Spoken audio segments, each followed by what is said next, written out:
Okay, part two of the U.S. debt clock. Let's take a look at what our money supply looks like, right? So, 100 years ago, right, the dollar used to be backed by gold, right? Every $20 was backed by an ounce of gold. But, of course, we had some deficit spending as well, right? So here's a measurement of how many dollars are being printed every time an ounce of gold is being added to the economy, right? And it turns out that for every ounce of gold we add to the economy, we add $21,295 per ounce, right? Well, you might argue that there's more to gold that money is chasing, right? But take a look at what happened in 1913 when gold was $20 an ounce. We used to print about $29.03 per ounce, right? Because again, the government had deficit spending, right?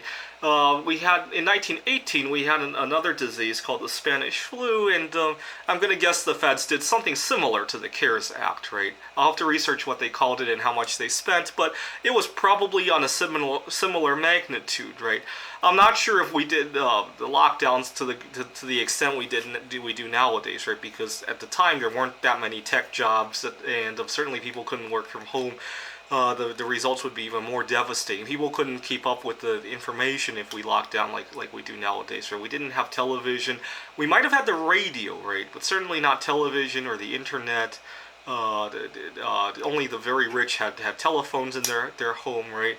They were tethered to a wall, and all the other problems, right? You couldn't keep up with what to do during the lockdown if we had one, right?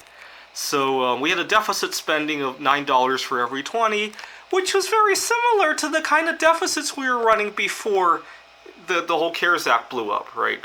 We spent about $3 for every two that we took in, right? Last year or the year before, or even during the 2008 financial crisis, right? So if we expect to go back to the gold standard again, gold would have to go to at least $15,000 per ounce just to equal where it had been in 1913, right? Gives you an idea of how big a bargain gold is, right? But take a look at the amount of dollars we print relative to the amount of silver that we find, right? $2,569 per ounce, right? I'll let that sink in, right?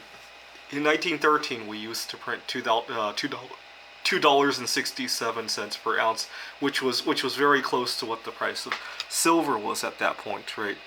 What's really crazy is that when people talk about investing in gold and silver on the stock market, what they usually buy is some kind of a paper contract for silver, right? So, for example, the ticker for that, there's an ETF for let's see, GLD. Let's see what the ticker price is. I don't recommend buying this, but it's nice to know that it exists, right? You're basically buying I'm gonna move the camera out for a second because I don't want Google search suggestions of things I've searched in the past to show up on here. GLD ETF, $161.39. So let's zoom this chart out. Don't buy this. But because what you're literally buying is an IOU of gold, right? Does it show you a market capitalization? I'll let you look at it. $59 billion. I'll let you think about if you believe there's $59 billion worth of gold in that fund, right? So you can even short sell gold, right? Let's see. By the way, I really hate how Google, when you start typing, like you type an S on there and it pulls up everything beginning with S you've ever searched, right? I do tutoring, and sometimes when I need to show a student something like I need to look up a periodic table, right, on Google, I have to turn my machine away because when I type in P, it shows up everything beginning with the letter P I've ever searched, right? Let's see, short gold ETF. I do not recommend trading this, but it's nice to know that it exists. There are ETFs that track 2x gold and negative 2x gold. So if gold goes up 5%, of the 2x gold will go up 10% for the day. The negative 2x will go down 10% for the day. And you can imagine that people can IOU each other gold, a lot more gold than exists in the real world, right? And these numbers tell you just how much of that IOU game is going on, right? For every ounce of gold, 174 ounces are being, or for silver, 174 ounces. Think about that. For every, to visualize that, here's a 10-ounce silver bar, right?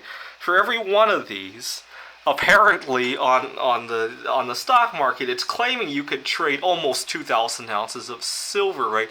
1,000 ounces of silver is about the size of this roll of paper towels, right? It's huge, it's heavy, it takes two hands to lift it up, and when you make that trade, right, inside the vaults, this sits in there, right? I'll let that sink in, right? For gold, it's about 87.96. Okay, and so for cryptocurrencies, right, back in 2013, crypto was in its infancy, right? We used to print about $9,921 for every dollar's worth of crypto. We still print 60 some dollars for every dollar of crypto, right? It's not nearly as extreme as some of these gold and silver ratios, and I think there's a big flaw with crypto. So the way Bitcoin works is when people quote-unquote mine Bitcoins, what they literally do is use their computer to solve a bunch of mathematical problems in order to maintain the Bitcoin trading log, right? It's called a blockchain. Well, the problem is that why would they do that? Because obviously they get rewarded by Bitcoins, right? And in 2020, that reward is actually going to go down by half. And it has to, because if we keep giving the same reward, we have what's called inflation, right? We have more and more Bitcoins trading the same amount of goods, right?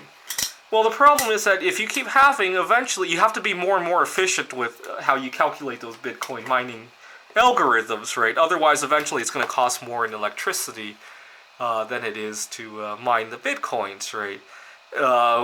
What you need is exponential growth and efficiency, right? At some point, well, I understand computers have what's called Moore's Law, right? Every so often they double.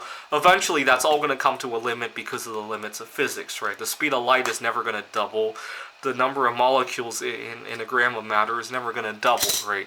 So, and the other problem is that eventually humans will probably want to leave the Earth, right? It takes a signal, a radio wave, about 15 minutes to travel from Earth to Mars, right? And you can imagine that creates all sorts of problems for trying to double things when you have the speed of light being a barrier, right? Okay, let's look at just how much precious metals we actually have in the world, right? So remember, the honest price of gold was supposed to be what, 15,000, and for silver it was about 1,500, right? Let's take a look to see if any of that is realistic. There is 1.8 billion ounces of gold. Again, when you see a big number like that, the first thing you want to do is think about per capita. And because this is a world supply, now we have to use the world population of 8 billion, right? There's about 1/4 of an ounce of gold per person. See, many years ago, I remember this number used to increase every second. Now it's decreasing. And a big part of that is because, well, you're staring at it right now. There's some gold, a few milligrams of gold in this computer. And technology is obviously replacing a lot of things in our lives, right? And at the end of the useful life of this computer, I doubt they are going to try to get every gram of gold out, especially when the price of gold is so undervalued, right? It's manipulated downward, right? It's not going to be worth their while to get a few milligrams of gold out of this computer. A lot of it's probably going to end up in a landfill, and hence you see that number decreasing, right? So the longer they try to suppress gold prices, the higher it's going to go, because a lot of the gold is going to end up in a landfill because it's not worth their while to recover, right? Think about that. So next time you're lamenting how your gold investment is not doing too well, be glad that you have an opportunity to buy more, and the fact that a lot of gold is probably going to go away forever because of the low prices, right? I was just reading about this crisis in a lot of third world countries. There's a lot of starving children who go into landfills to dig up old computers and electronics to try to get gold out of them, and they mess with dangerous chemicals to get the gold out. I believe cyanide, and certainly the acid that dissolves gold. It's a mixture of hydrochloric and nitric acid. It's called aqua regia, and you don't want to be messing around with that stuff without good ventilation, right? And unfortunately, it's causing a lot of rift in a lot of other countries, right? So there's about 1/4 of an ounce of gold per person, but practically all the gold ever mined still exists today, right? The technological age and the fact that that's decreasing is a very recent thing, right? 10 years ago, I remember that number used to increase. So that's still most of the gold that has ever been mined, right? What's really crazy is the amount of silver. Take a look at how fast that is decreasing relative to that number, right? And try to interpolate how long before that number hits zero, right? I'll let you do the math there. But 19 billion divided by 8 billion, that's two and a half ounces of silver. And so right here, I have about 4 people's worth of silver. If we were to divide silver equally among the population, this is 4 people's worth right there, right? And most, we talked about at the beginning of the COVID crisis, it was mentioned how the average American had about $400 in his savings account, right? But they still had like 8 or 9 people's worth of silver at that point, right? That's how crazy the price of silver is undervalued, right? And that's only counting people's emergency savings account, right? That's not even accounting for all the other liquid cash that the average American has, right? But here's the thing, right? Silver, if it went back to its gold standard 1500 price tag, right? Now think about it. The average American has $400 worth of savings. Do you think it's likely they're going to want to convert that into like a quarter of an ounce of silver? I think no. I think just before the dollar is going to go to be replaced, right, hyperinflated away. See, I used to have a friend who came from Poland, and she remembers hyperinflation, that their money was losing 10-20% a day, right? It wasn't they woke up and the old Polish zloty completely disappeared and you had to trade for the new one, right? It was losing value constantly, and she remembers her family was getting a paycheck like every other day or every day, and they would immediately go out to buy stuff to use, to barter, right? At the time, precious metals were kind of outlawed in Poland. They would buy cigarettes. Nobody in their family smoked, but they would buy cigarettes so they could later barter for other things at the street market, right? This is obviously in an underdeveloped country. Here in the United States, you would never imagine having cigarettes, that you potentially tampered with, and then try to exchange it for something else at the store, right? People, you would be worried that somebody would put cyanide in the cigarettes, right? Kind of like the Tylenol scare 30 years ago, right? But in Poland in the early 90s, late 80s, different story, right? Okay, so here in the United States, if we had 10-20% inflation a day, people would probably be going to their coin shops, right? We're a little bit more civilized in Poland in the late 80s, right? And so you go to the coin dealer, you got your $400 worth of savings or whatever you're getting in your paycheck, and you say, well, what can I get with this? And the dealer gives you a silver coin about the size of that, right? This is not silver, but I don't have any silver coins on hand right now. And you're like, wow, right? That's at that moment, right? That might be buying you 3 weeks worth of grocery. It's very hard to barter with that, right? I'll let you think about what other metal people might use. Well, gold and silver, if you look at that on your periodic table, right? Silver is known as poor man's gold, right? Well, go one more above silver, and you have copper, right? Take a look at the world supply of copper. 822 million. This is tons, I believe, right? Tons. Okay, now divide that by 8 billion people. You got 1/10 of a ton, 200 pounds worth of copper per person, right?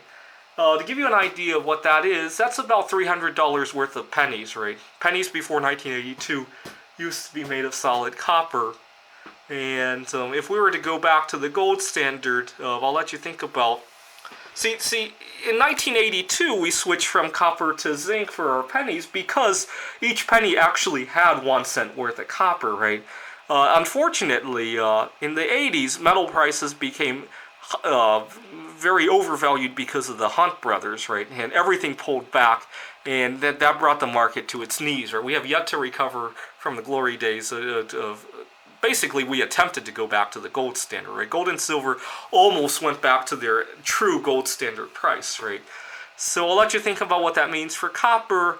And, okay, so you got your average Joe who goes to the coin dealer, and he can get either one of these, or he can get 10 or 20 rolls worth of copper coins, right? Which one do you think he would rather buy? And I think a lot of demand is going to spill over to the copper coins, and I think it's going to see some good days because copper has not gone up in price in over 50 years, right? Actually, part of the reason the penny is the size it is that used to be 1 cent worth of copper, right? And today it's still only worth 2 or 3 cents, right? I'll let you think about the implications of that. Here we have, many years ago, Russia was not on this side of the board. This is gold holdings by country. China is not actually buying gold. A lot of this is what they're finding in their backyard, basically. Russia is buying, though, right? But, again, if you can see that most of the gold is being held by the government. They have a lot of power to manipulate the gold price, right? Very few governments own silver because of how bulky it is, right? But the reason it is so bulky is because it's so undervalued, right? The same reason why copper is even more bulky, right? People complain that when you buy copper bars or rounds or even bags of copper coins that you're paying a huge premium. It's not that you're paying a huge premium. It's because the copper is so undervalued that the premium by its percentage is going to be high, right? Imagine if silver were worth 10 cents an ounce for some crazy reason, right? You're not going to pay anywhere near 10 cents an ounce. You're lucky to pay $1 an ounce, right? But that's not because the premium is high. That's because silver is artificially undervalued, right? I'll let you think about that. We used to use copper as money, right? The premium was just as high, right? It's just that copper had a much more honest value, right? It's kind of like if we had after we have hyperinflation, like a lot of people complain that when they go to the bank to withdraw money, they pay an ATM fee, right? Now imagine if, because of hyperinflation and because people are much poorer, now you can only withdraw the equivalent of $2 from the ATM. You're probably still going to pay more or less the same ATM fee, right? The cost of the electricity, the cost of the workers, the cost of the infrastructure, that hasn't gone down, right? What's gone down is your wealth, right? So as a percentage, you're going to be paying a higher price, right? So I'll let you think about that next time somebody complains about how high the premiums for copper is, right? That's my thoughts on that. Thanks for watching.